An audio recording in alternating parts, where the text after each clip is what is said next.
syariah.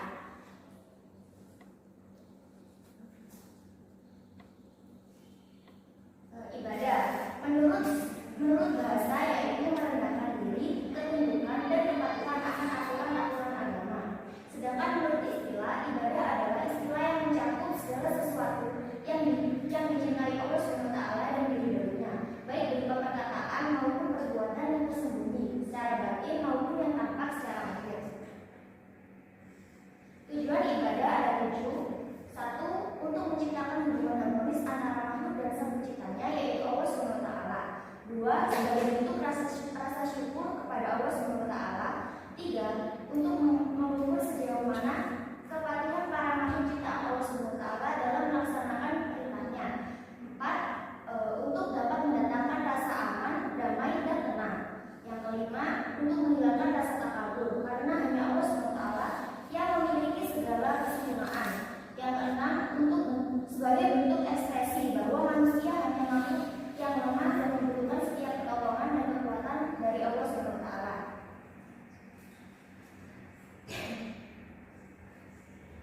Macam-macam ibadah.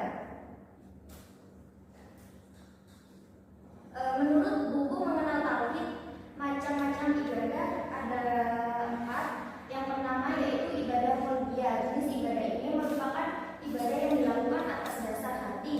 Contohnya yaitu sholat. Yang kedua ibadah qauliyah. Ibadah jenis ini dilakukan dalam bentuk aktivitas lisan. Contohnya seperti membaca Al-Quran, bertasbih, bertakbir, bertakbir dan lain sebagainya. Yang ketiga yaitu ibadah amaliyah. Ibadah amaliyah adalah ibadah yang dilakukan oleh aktivitas anggota tubuh. Contohnya seperti melaksanakan haji. Yang keempat yaitu ibadah maliyah. Ibadah jenis ini dilakukan oleh seorang hamba dengan cara mendermakan hartanya, misalnya seperti zakat atau sedekah. Yang keempat yaitu ibadah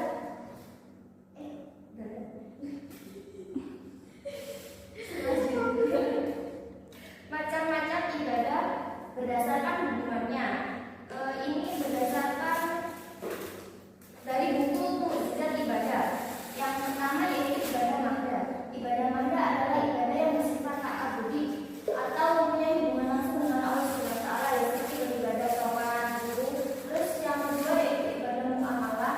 Ibadah muamalah mencakup hubungan antar manusia dalam rangka mengabdi kepada Allah SWT.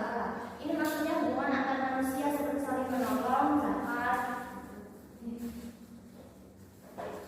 Selanjutnya yaitu syariah. Secara etimologis, syariah adalah jalan, aturan, dan hukum. Sedangkan secara istilah, syariah adalah hukum dan aturan Islam yang mengatur segala aspek kehidupan manusia.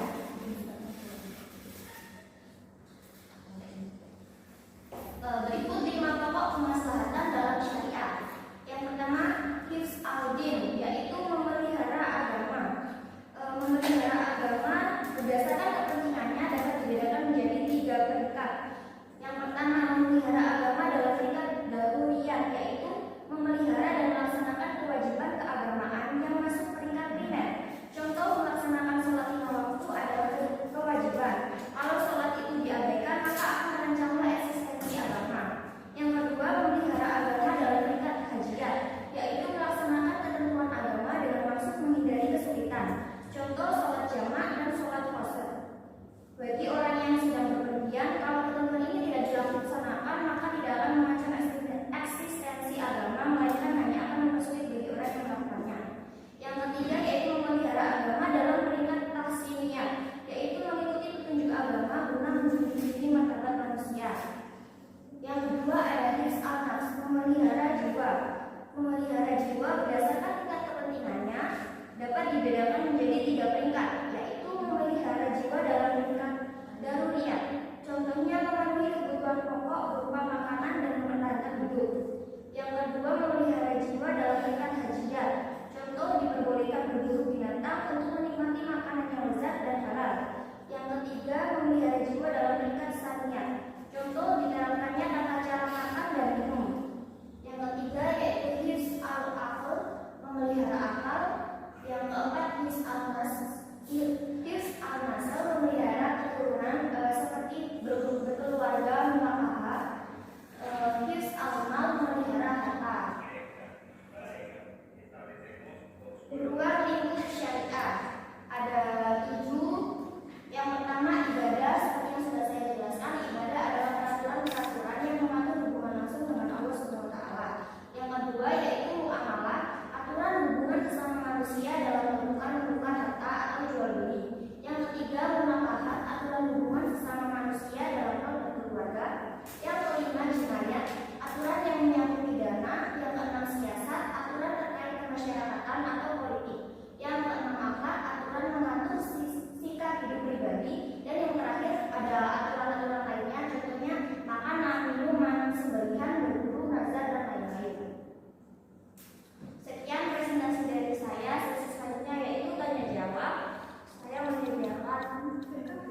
Yang mau menjawab.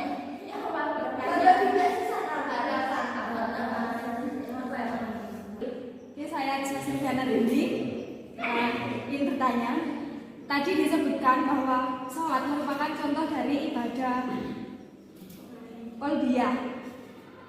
Namun, sholat juga melibatkan fisik. Apakah kita bisa menyebut bahwa sholat itu juga termasuk contoh dari ibadah Maria? Terima kasih. Perkenalkan, saya Cynthia Devi. Ingin meminta contoh tentang ibadah muamalah itu contohnya seperti apa? Perkenalkan, nama saya Meliana. Di sini saya ingin bertanya, tolong berikan beberapa hikmah yang kita dapat dari melaksanakan suatu ibadah tersebut. Seperti contohnya sholat. Terima kasih. Perkenalkan, nama saya Sofandra Jaya Masito. Saya ingin bertanya pada pokok-pokok kemaslahatan tadi, ya, bagaimana cara kita memelihara agama? Seperti yang kita tahu kan susah untuk memelihara. Ya, terima kasih. Perkenalkan, nama saya Arjun Inaya.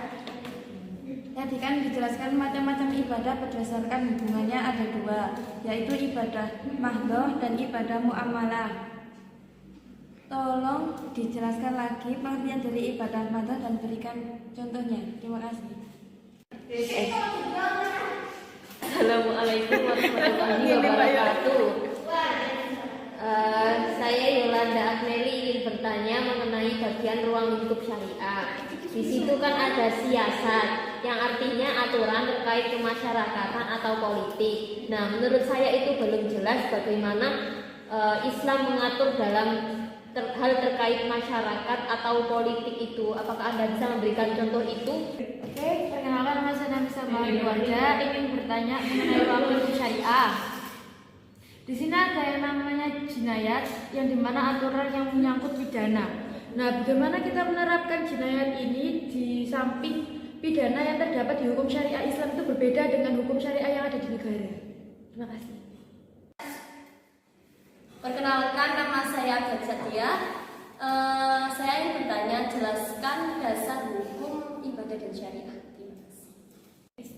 Terus, perkenalkan, nama saya Vita Tripunyawati Daya. Saya ingin bertanya, apakah ibadah puasa itu termasuk ibadah qauliyah atau amaliyah? Karena yang kita tahu kan puasa itu dilakukan atas dasar hati dan juga dilakukan dengan aktivitas tubuh. Jadi termasuk golongan yang mana, qauliyah atau amaliyah? Terima kasih. Gimana kenapa pansos begini?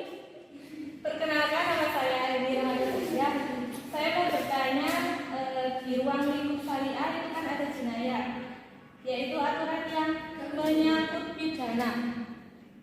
Lah itu misalnya contohnya kan pembunuhan. Bagaimana hukuman untuk pembunuhan yang secara tidak sengaja? Terima kasih. Ya, Assalamualaikum warahmatullahi wabarakatuh. Waalaikumsalam. Perkenalkan, nama saya Ainur Dusholti.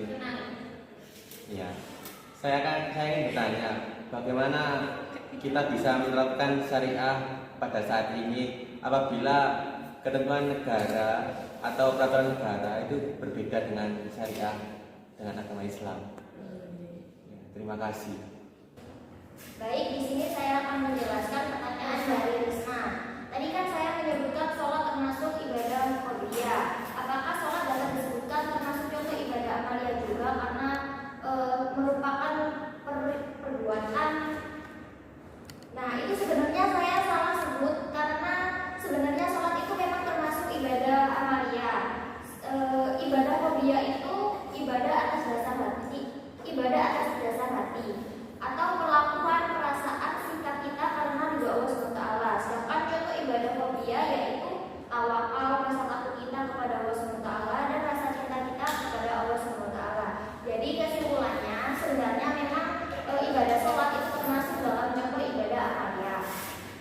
Apakah sudah bisa dipahami? Ya. Sudah. Yang kedua yaitu pertanyaan dari Devi. Jelaskan contoh ibadah muamalah.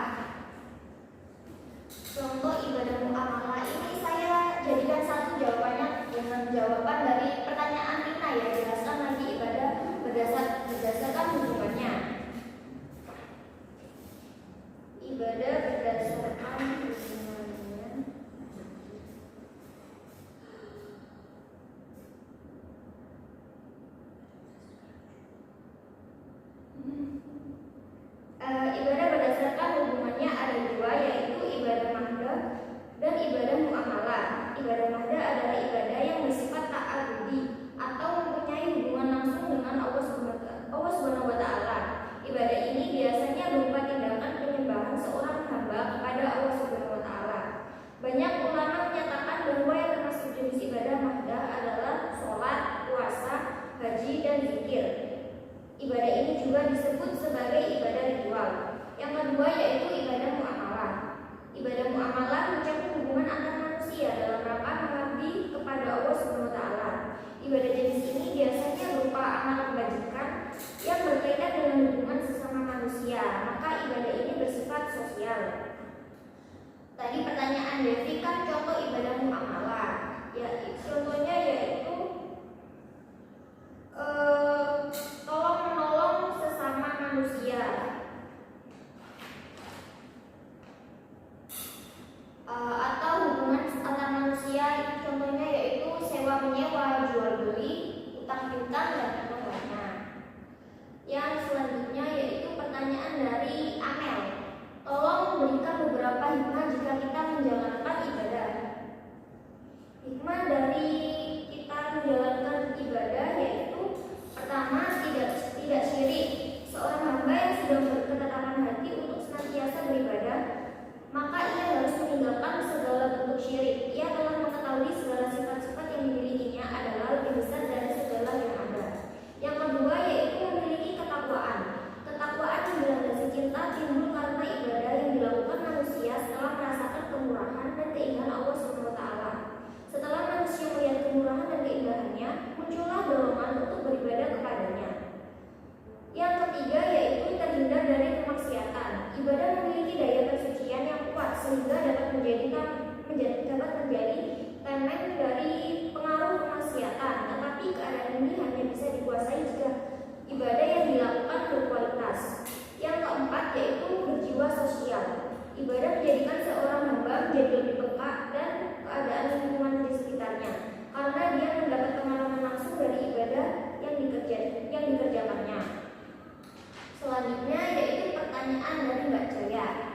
Pada bagian pokok kemaslihatan, bagaimana cara kita memelihara agama? Mungkin ini maksudnya memelihara dan menjaga agama. Yang pertama yaitu menjalankan ibadah-ibadah tersebut. Kan tadi saya sudah menyebutkan jenis-jenis pokok kemaslihatan dan contoh-contohnya, yaitu dengan menjalankan ibadah-ibadah tersebut kita dapat menjaga agama. Yang kedua, menjaga agama dengan menyampaikannya secara dakwah. Dakwah menjadi salah satu cara untuk menjaga dan menunjukkan konsistensi serta ketersinambungan Islam. Yang ketiga, dengan cara mempermudahkannya. Dalam Islam kan kita dipermudah untuk menjalankan ibadah. Nah, menjaga agama dengan mempermudahnya yaitu dalam Al-Quran dan hadis telah menyebutkan perintah untuk beragama secara mudah dan tidak berlebihan. Ayat ini menerang pada Quran surat Al-Baqarah ayat 2 menerangkan salah satu kemudahan yang diberikan oleh syariat Islam kepada pelakunya. Contoh kita memudahkan memudahkan ibadah yaitu tatkala masuk bulan Ramadan, pada saat itu jika ada umat Islam yang berada dalam keadaan sakit atau dalam perjalanan yang harusnya untuk tidak berpuasa, maka Islam memberikan kelonggaran dengan membolehkan puasa itu diganti atau digenapkan di hari lain di luar bulan Ramadan. Yang selanjutnya yaitu pertanyaan dari Lina tadi sudah saya jawab sekalian sama pertanyaan dari Devi. Selanjutnya yaitu pertanyaan dari Yola terkait ruang lingkup syariah. Bagaimana bagian siasat? Jelaskan bagaimana Islam mengatur politik dan contohnya. Islam mengatur politik. Bagaimana Islam mengatur politik yaitu dengan menegakkan aturan politik yang sesuai dengan aturan atau hukum Allah Subhanahu wa taala. Sebagian orang seringkali menilai istilah politik Islam diartikan sebagai politik menurut perspektif Islam. Hal itu sebagai bentuk kewajaran karena dalam dunia nyata kita selalu disuguhkan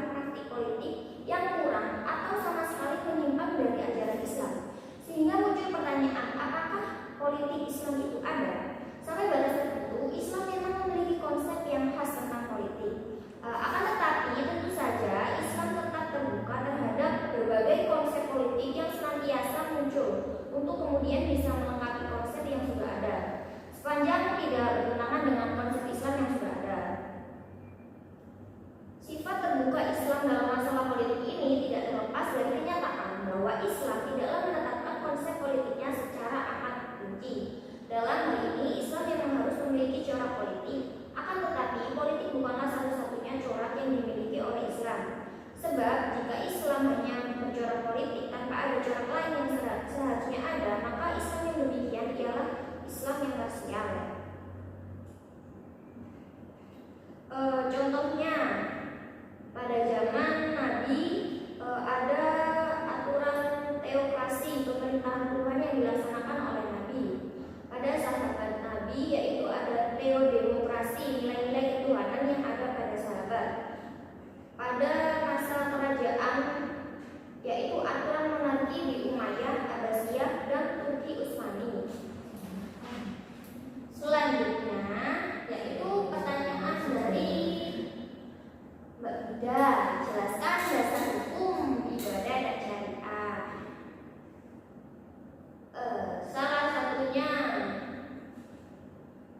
Salah satunya yaitu Quran surat Az-Zariyat ayat 56. Dalam ajaran Islam manusia itu diciptakan untuk menghamba kepada Allah SWT atau dengan kata lain beribadah kepada Allah SWT. Itu tadi salah satu contoh dasar hukum dari ibadah. Ada juga dari Quran surat Yasin ayat 61 dan Quran surat Az-Zukhruf ayat 43. Sedangkan dasar hukum dari syariah ada banyak sekali, seperti Quran surat Asy-Syura ayat 13, Quran surat Asy-Syura ayat 21, dan Quran surat Al-Jasiyah ayat 18. Selanjutnya yaitu pertanyaan dari kita, apakah ibadah puasa termasuk qauliyah atau amaliyah? Seperti yang sudah saya jelaskan di awal bahwa ibadah qauliyah adalah ibadah yang dilakukan atas dasar hati, sedangkan ibadah amaliyah adalah ibadah yang dilakukan oleh aktivitas anggota tubuh. Otomatis puasa merupakan termasuk salah satu contoh dari ibadah amaliyah. Selanjutnya yaitu pertanyaan dari Neni terkait jinayat. Bagaimana hukuman pembunuhan yang tidak sengaja?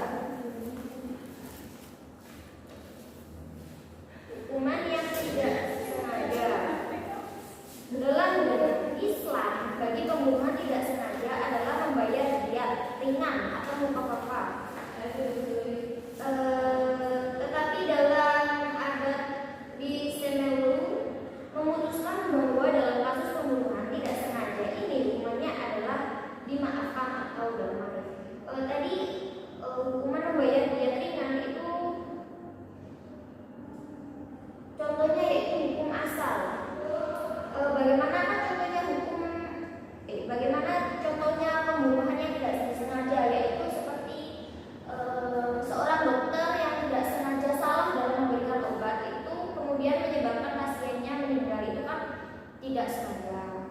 Nah, selanjutnya yaitu pertanyaan dari Ainul, bagaimana kita bisa melakukan syariah sekarang ini apabila aturan negara berbeda dengan syariah?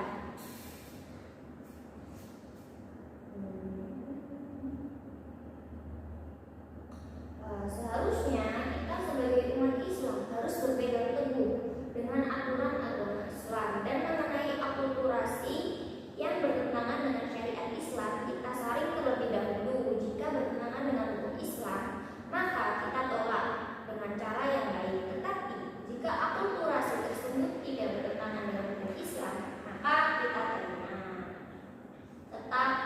namun tetap tidak meninggalkan aturan dari Islam. Yang terakhir yaitu pertanyaan dari Rani terkait jinayat. Bagaimana kita menerapkan hukum pidana sedangkan hukum pidana berbeda-beda?